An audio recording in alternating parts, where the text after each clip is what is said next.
Hello everyone, welcome back to my channel. अगर आप इस चैनल पर नए हो तो चैनल को सब्सक्राइब कर दो। अभी तक हमने देखा कि होटल का शेफ कांच के गेट को पकड़े हुए खड़ा होता है और वो कांच टूटने ही वाला होता है। तभी वहाँ पर ली आ जाता है अपने साथ एक टेबल लेकर और वो उस टेबल में आग लगाकर उन ज़ॉम्बीज की तरफ फेंक देता है। और यहाँ पर आग के धुएं की वजह से होटल का सिक्योरिटी सिस्टम चालू हो जाता है, जिसकी वजह से पानी आने लगता है और थोड़ी देर में वो आग बुझ जाती है और उनके पीछे ज़ॉम्बीज फिर से पड़ जाते हैं। वो लोग ज़ॉम्बीज से बचते हुए सीढ़ी वाली जगह पर आ जाते हैं और उस गेट को बंद कर देते हैं, जिसके पीछे बहुत सारे ज़ॉम्बीज होते हैं। और हम देखते हैं कि इस टाइम पर शेफ की हालत बहुत खराब हो जाती है और वो सभी लोग सीढ़ियों की मदद से ऊपर जाने लगते हैं। और यहाँ पर दूसरी तरफ हमें योंगजू और उसके मैनेजर को दिखाया जाता है, जो कि पुलिस स्टेशन के बाहर होते हैं। तभी वहाँ पर योंगजू को एलेक्स दिखाई देता है और वो उनके पास आता है। एलेक्स उनको बताता है कि पुलिस स्टेशन में कोई नहीं है और योंगजू एलेक्स को वहीं पर रुकने के लिए कहती है और वो एलेक्स से पूछती है कि यहाँ पर इतनी शांति क्यों है। एलेक्स योंगजू को बताता है कि ज़ॉम्बीज साउंड की तरफ अट्रैक्ट होते हैं, इसीलिए यहाँ पर सभी लोग शांत हैं। और एलेक्स उनसे उनका फोन बंद करने के लिए कहता है। तो यहाँ पर मैनेजर कहता है कि मेरा फोन तो पहले ही चोरी हो गया।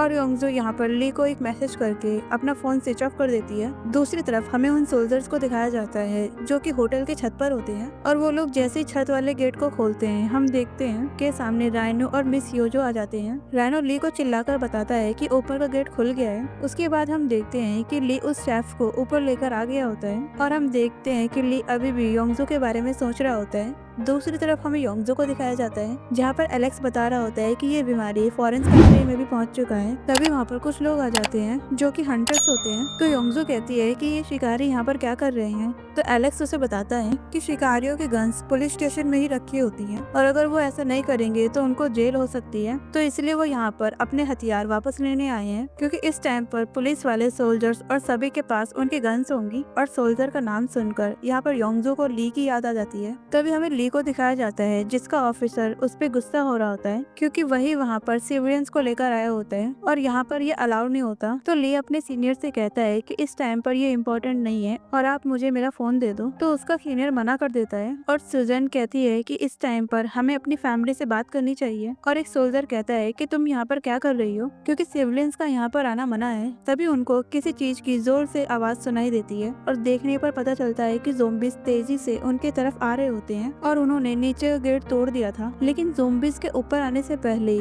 वो ऊपर का गेट बंद कर देते हैं। इधर हम शेफ को छत पर देखते हैं, जो कि अजीब सा बिहेव कर रहा होता है और राइनो कह रहा होता है कि ये सभी ज़ॉम्बीज हैं, लेकिन उनका सुपीरियर्स मानने से इनकार कर देता है और कहता है कि तुम मुझे बेवकूफ नहीं बना सकते। पर सुजन सोल्जर से कहती है कि आपको क्या लगता है कि हम मजाक कर रहे हैं, आप मेरे कपड़े तो देखो जो कि खून से रंगे हुए हैं। और इधर हम शेफ को देखते हैं जो कि जमीन पर गिर जाता है और थोड़ी देर बाद वो ज़ॉम्बीज बन जाता है। फिर सभी लोग उससे फाइट करना स्टार्ट कर देते हैं, लेकिन वो एक सोल्जर को काट लेता है। और यहाँ पर दूसरी तरफ हम योंगजू, एलेक्स और उस मैनेजर को देखते हैं, जहाँ पर पुलिस स्टेशन के अंदर से ज़ॉम्बीज निकलना स्टार्ट हो जाते हैं और वो हंटर्स इन्हें शूट करने लगते हैं, मतलब कि उन ज़ॉम्बीज को मारना स्टार्ट कर देते हैं। लेकिन योंगजू, एलेक्स और वो मैनेजर यहाँ से भाग जाते हैं। इधर हमें राइनो को दिखाया जाता है, जो कि शेफ के सर पर एक हथियार से हमला कर देता है और उसका ऑफिसर उस पर गुस्सा हो रहा होता है, लेकिन ली उसके सामने आ जाता है और वो अपने सुपीरियर से कहता है कि हमको इन्हें मारना ही पड़ेगा, नहीं तो हम सब मारे जाएंगे। और उसका ऑफिसर कहता है कि तुम्हें इसकी सजा मिलेगी। इसके बाद राइनो और ली उसके सुपीरियर के सामने खड़े होते हैं और वो अपने सुपीरियर से फिर से कहता है कि ये कंडीशन बहुत खराब है, हमें अपनी फैमिली से बात कर लेनी चाहिए। और यहाँ पर ये ऑफिसर मान जाता है और कहता है कि हमें इनकी बात मान लेनी चाहिए और अपनी फैमिली से बात करनी चाहिए। और इधर हम सभी सोल्जर को उनके रूम में देखते हैं, जहाँ पर उन सभी को अपना अपना फोन मिल चुका होता है। और हम यहाँ पर ली को देखते हैं, जो कि अपना फोन ओपन करता है, जिसके पास योंगजू के मैसेजेस और कॉल आते हैं, जिसकी नोटिफिकेशन अब आती है क्योंकि ली का फोन बंद था। तभी हमें योंगजू को दिखाया जाता है, जिसके साथ एलेक्स और मैनेजर होते हैं, जो कि ज़ॉम्बियों से बचकर भाग रहे होते हैं। तभी उन्हें एक ज़ॉम्बी दिखता है, जिससे बचने के लिए वो एक शॉप में चले जाते हैं। तभी योंगजू कहती है कि अगर हमारे साथ आज एलेक्स नहीं होता तो हमारा क्या होता, जिस पर मैनेजर कहता है कि तुम्हारे साथ मैं भी था। और मैनेजर उसके कंधे पर हाथ रखता है, जिस पर योंगजू उसके हाथ हटा देती है और योंगजू इस शॉप में जाकर एक टेप को उठा लेती है और कहती है कि ये ली की फेवरेट एल्बम है। तो मैनेजर उससे पूछता है कि तुम्हें पता है कि ये क्या है, जिस पर योंगजू योंगजू कहती है कि हाँ मुझे पता है, ये एक कैसेट टेप है। मैनेजर कहता है कि अच्छा तुमको पता है। तो योंगजू उस टेप को देखने लगती है और यहाँ पर हमें एक पास्ट का सीन दिखाया जाता है जिसमें योंगजू और ली एक आइसक्रीम शॉप पर काम कर रहे होते हैं और वहाँ पर यही सॉन्ग चल रहा होता है। और योंगजू ली से पूछती है कि तुम हमेशा इस गाने को ही क्यों सुनते रहते हो। तो ली कहता है कि ये मेरा फेवरेट सॉन्ग है और वो योंगजू से कहता है कि तुम भी गाओ। और अब वो दोनों इस सॉन्ग को सिंग करने लगते हैं और वो दोनों बहुत खुश होते हैं। और अब हम प्रेजेंट में आ जाते हैं जहाँ पर योंगजू उस कैसेट के बदले पैसे रख देती है, जिस पर वो कहता है कि क्या तुम्हें पता भी है कि इस शॉप का जो ऑनर है वो जिंदा होगा। जिस पर योंगजू कहती है कि अगर हमने इसके पैसे नहीं दिए तो ये चोरी कहलाएगा। दूसरी तरफ हम ली को देखते हैं जो कि योंगजू को कॉल कर रहा होता है और इस टाइम पर वो बहुत परेशान होता है और ली के पास जितने भी लोग होते हैं वो अपने अपने फैमिली मेंबर्स से बात कर रहे होते हैं। और यहाँ पर एक सोल्जर मिस जंग को स्पेशल ट्रीटमेंट दे रहा होता है और ये सोल्जर जोंग से कहता है कि क्या आप अपने बॉयफ्रेंड से बात कर रहे थे। जिस पर सिजोंग कहती है कि नहीं वो मेरा बॉयफ्रेंड नहीं था, वो मेरा भाई था। जिस पर ये सोल्जर बहुत खुश हो जाता है। जोंग उस सोल्जर से कहती है कि तुम मुझे मिस सुजोंग क्यों बुला रहे हो। और ये सोल्जर कहता है कि फिर तुम्हें मैं क्या बुलाऊं। सुजोंग कहती है कि तुम्हारी एज क्या है। तो वो सोल्जर कहता है कि तुम्हें कितनी एज चाहिए। उसके बाद हमें ली को दिखाया जाता है जो कि योंगजू के मैसेजेस को पढ़कर रो रहा होता है। तभी उसके पास यही सोल्जर आ जाता है और वो ली से कहता है कि क्या तुम रो रहे थे क्योंकि तुम्हारी आवाज बहुत अजीब हो रही है। और अब वो उसको चुप कराने लगता है और उससे कहता है कि तुम्हारे मम्मी पापा से तुम्हारी बात हुई क्या। ली कहता है कि वो आउट ऑफ कंट्री है और वो अफ्रीका में है। और ये सोल्जर कहता है कि क्या अफ्रीका सेफ है। तभी हमें योंगजू को दिखाया जाता है जहाँ पर ये तीनों कुछ खा रहे होते हैं। और यहाँ पर एलेक्स कहता है कि वैसे मैं हांगकांग में रहता हूँ और यहाँ पर मैं एक होटल में रुका हुआ हूँ और ये वही होटल होता है जिसमें ली है। और योंगजू कहती है कि मेरा बॉयफ्रेंड भी उस होटल के टॉप पर रहता है और वो एक सोल्जर है जो कि देश की सेवा कर रहा है। तो मैनेजर एलेक्स को बताता है कि वो एयर डिफेंस यूनिट में है जो कि उस होटल के ऊपर है और मैं इसको उससे मिलवाने के लिए ही लेकर आया था। तभी एलेक्स अपना फोन निकालता है और योंगजू को एक फोटो दिखाकर कहता है कि क्या तुम्हारा बॉयफ्रेंड इनमें से तो नहीं। और वो कहती है कि हाँ यही मेरा बॉयफ्रेंड है। और ये सुनकर वो दोनों उसके ऊपर हंसने लगते हैं और कहते हैं कि ये जोकर तुम्हारा बॉयफ्रेंड है। और योंगजू कहती है कि सब कुछ ठीक हो जाएगा क्या। और इस टाइम पर वो बहुत सैड होती है और योंगजू अपने फोन को ऑन करती है और वो देखती है कि ली के उसके पास मैसेज और कॉल पड़े होते हैं और ये देखकर वो रोने लगती है। और इन मैसेज में ली ने कहा होता है कि तुम जहाँ पर हो वहीं पर रहना और तुम मुझे अपनी लोकेशन शेयर कर देना ताकि मैं तुम्हें लेने आ जाऊँ। योंगजू एलेक्स और मैनेजर को बताती है कि वो ठीक है और वो दोनों कहते हैं कि हाँ हमने बोला ही था कि वो ठीक होगा। और फिर योंगजू ली को कॉल करने लगती है लेकिन नेटवर्क की वजह से उसका कॉल नहीं लगता। इसके बाद योंगजू उन दोनों से कहती है कि मैं यहाँ से जा रही हूँ और वो वहाँ से जाने लगती है लेकिन एलेक्स उसको रोकता है और कहता है कि हम भी तुम्हारे साथ चलेंगे। योंगजू एलेक्स से पूछती है कि तुम वहाँ पर क्यों जा रहे हो। एलेक्स कहता है कि मेरी कार उसी होटल के नीचे खड़ी हुई है तो हम दोनों साथ में ही चलते हैं। एलेक्स मैनेजर से पूछता है कि क्या तुम हमारे साथ चल रहे हो। और तभी हम देखते हैं कि सोल्जर जहाँ पर बैठकर खाना खाते हैं वहाँ की लाइट चली जाती है और जैसी ही लाइट आती है राइनो अपनी नाक में उंगली कर रहा होता है जिसे देखकर उसका सुपीरियर उससे गुस्सा हो रहा होता है। और राइनो अपने फोन में देखकर ली को बताता है कि हमारे फोन्स के नेटवर्क नहीं आ रहे हैं। और दूसरी तरफ हम योंगजू